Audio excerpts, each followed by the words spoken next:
Hello viewers, আসসালামু আলাইকুম। আরেকটি ভিডিওতে আপনাদের সবাইকে স্বাগত জানাচ্ছি। এই দেখুন, এটা হচ্ছে আমার রানী টগরের গাছ এবং ওই পেছনটায় আছে আমার নর্মাল টগরের গাছটা। তো আজকে আমি আপনাদেরকে দেখাবো ঠিক কিভাবে, মানে কোন টিপসটা ফলো করলে আপনাদের গাছে রেগুলার ফুল আসবে। ফুল আসা তো আপনাদেরকে দেখিয়েছি, একটু হালকা করে খাবার দিলে এবং শীতের পরে কিন্তু আপনি ফুল চলে আসে। একটু হালকা খাবার দিলে ফুলের পরিমাণটা বেড়ে যায়, ঠিক যেমন আমার এখানে আলহামদুলিল্লাহ অনেক ফুল আসছে। তবে যত্ন একটু কমে গেছে আবার মাঝখান দিয়ে, যে কারণে কিন্তু ফুলটা স্টে করছে না। আজকে আমি আপনাদেরকে দেখাবো ঠিক কী করলে ফুল কিন্তু আপনারা স্টে করতে পারবেন অনেক দিন, এবং মানে একটা ফুল ঝরে পড়ার সঙ্গে অন্য ফুল ফুটবে। যে কাজটা সেটা হচ্ছে এই টাইপের যে মঞ্জুরি যেগুলো ফুটে গেছে, তারপরে এই যে হালকা শুকনো নেতানো ফুল, এই যে দেখুন এই ফুলটা কিন্তু নেতে গেছে, এটাকে রাখা যাবে না। এই টাইপের এই যে এই ফুলগুলো, এই যেগুলো কিনা নরম হয়ে গেছে, এই যে দেখুন ফুলগুলো কিন্তু একদমই নরম হয়ে গেছে, এই ফুলগুলো কিন্তু রাখা যাবে না।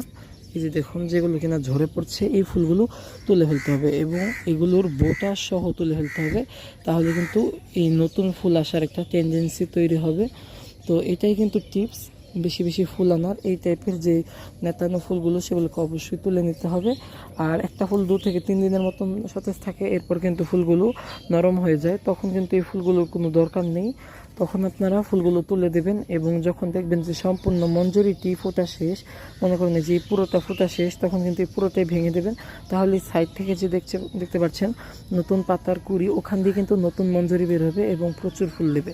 তো এটাই ছিল টিপস। এছাড়াও নর্মাল টগরেও কিন্তু এই কাজটা করা যেতে পারে, সেক্ষেত্রেও কিন্তু এরকম পাওয়া যাবে। আর রানী টগর হচ্ছে হাইব্রিড জাতীয় একটা গাছ, এই কারণে ওখানে নর্মালি ফুল বেশি থাকে। আর নর্মাল টগর কিন্তু একটু বয়স হলে 1-1.5 বছর হলে কিন্তু গাছটা এমনিতেই অনেক ফুল দেয়।